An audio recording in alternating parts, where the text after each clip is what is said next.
قرآن مجید ارشاد فرماتا ہے آگے کہ وَاسْتَعِینُوا بِالصَّبْرِ وَالصَّلَاةِ، صبر اور نماز سے مدد مانگو۔ صبر کا لغوی معنی ہوتا ہے اپنے آپ کو روک لینا، مشکلات آئیں، مصیبتیں آئیں، آزمائشیں آئیں، یا نفس کوئی خواہشات کرے تو اپنے آپ کو روکنا، یہ صبر ہے۔ صبر سارے کا سارا اندر کا معاملہ ہے، جو اپنے آپ کو روکنے پہ قادر ہو گیا وہ صابر ہے، اپنے آپ کو روک لے۔ سب سے زیادہ ہمیں نقصان ہماری اپنی خواہشات دیتی ہیں، ہمارا اپنے اوپر ہی قابو نہیں۔ صبر یہ ہے کہ انسان اپنے اوپر کنٹرول کرے، اپنے آپ کو روکے۔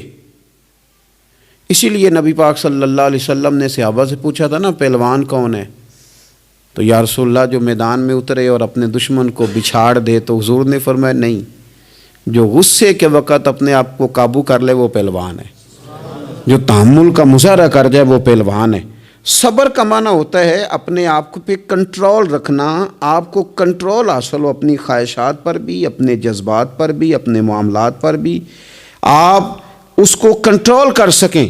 یہی تصوف ہے، یہی طریقت ہے، یہی صوفیاء سبق دیتے ہیں۔ تو فرمایا وَاسْتَعِینُوا بِالصَّبْرِ وَالصَّلَاةِ، صبر اور نماز سے مدد چاہو۔ ایک صبر کرو، دوسرا بندگی کرو، مصلی پہ بیٹھ جاؤ۔ جو تمہاری مدد تمہاری عبادت کرے گی نا، جو مصلی تمہاری مدد کرے گا وہ کوئی اور نہیں کر سکتا۔ مصلی پہ بیٹھو، نماز سے مدد چاہو۔ نبی پاک صلی اللہ علیہ وسلم کا طریقہ کیا ہے کہ اگر آندھی آئی ہے تو حضور نے نماز کی نیت باندھ لی، بارش نہیں ہوتی تو نماز کی نیت باندھ لی، اگر سورج چاند گرہن ہو گیا تو حضور نے نماز کی نیت باندھ لی، حتیٰ کہ کافر ساری رات صفیں سیدھی کراتے رہتے تھے اور رسول پاک ساری رات مصلی بچھا کے نفل ادا فرماتے رہتے تھے۔ نماز سے مدد چاہیں۔ ارشاد فرمایا کہ وَإِنَّهَا لَكَبِيرَةٌ إِلَّا عَلَى الْخَاشِعِينَ، صبر اور نماز سے مدد مانگو، بے شک یہ دونوں چیزیں بھاری ہیں، کام دونوں مشکل ہے، لیکن ڈرنے والوں پر مشکل نہیں۔ جو رب سے ڈرتے ہیں ان کے لیے مشکل ہے۔ اب مجھے اجازت ہونی چاہیے نا، یہ کہہ لینا چاہیے نا کہ کوئی شخص کہے میرا نماز میں دل نہیں لگتا، تو میں اسے کہوں کہ تو رب سے ڈرتا ہی نہیں، اصل میں تو ڈرتا ہی نہیں۔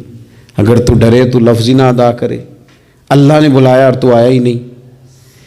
فرمایا یہ وزن ضرور ہے ان دو چیزوں کا، لیکن ڈرنے والوں پر، یہ ڈرنے والے کون ہیں؟ فرمایا الذین یظنون انہم ملاقو ربہم وانہم الیہ راجعون، جو اس بات کا یقین رکھتے ہیں کہ ہم نے اپنے رب سے ملاقات کرنی ہے اور ہمیں اسی کی طرف لوٹ کر جانا ہے۔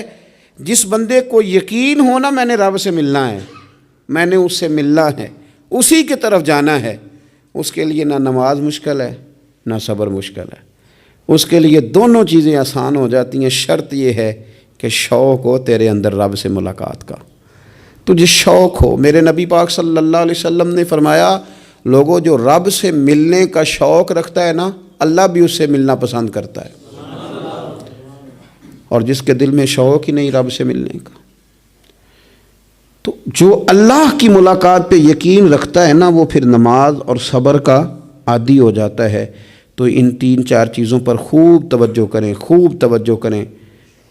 صبر اور نماز خاص چیز ہے۔ حضرت غوث اعظم رضی اللہ تعالیٰ عنہ فرماتے ہیں اگر آزمائشیں نہ ہوتیں تو سارے لوگ ہی عابد زاہد ہوتے۔ یہ تو آزمائش آتی ہے، صبر کرنا پڑتا ہے، تو پھر پتہ چلتا ہے کہ عابد زاہد کون ہے۔ آزمائشیں نہ ہوتی تو سارے عابد زاہد ہوتے۔